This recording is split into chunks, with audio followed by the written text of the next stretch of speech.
Penggeledahan ini dilakukan oleh Kejari Kabupaten Goa terkait laporan dugaan tindak pidana korupsi Jaminan Kesehatan Nasional tahun anggaran 2018 sampai dengan 2023. Dipimpin langsung oleh Kepala Kejaksaan Negeri Goa, penyidik Kejaksaan Negeri Goa. Pemeriksaan dimulai dari sejumlah dokumen, komputer, dan beberapa barang lainnya.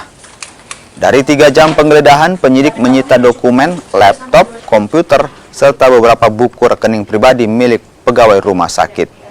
Menurut Kejari Goa akan segera menetapkan tersangka yang terlibat dugaan tindak pidana korupsi Jaminan Kesehatan Nasional tahun anggaran 2018 sampai dengan 2023.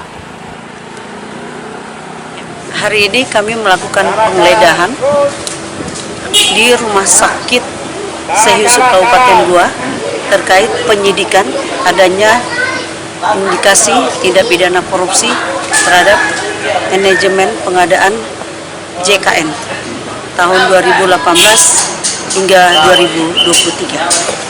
Hasilnya bagaimana tadi, Pak?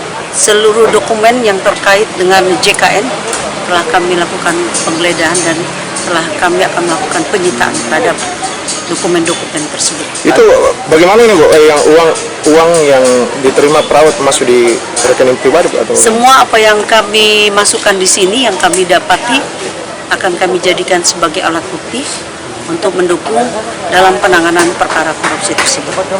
Nanti perkembangan perkaranya akan kami jelaskan kepada teman-teman sekalian.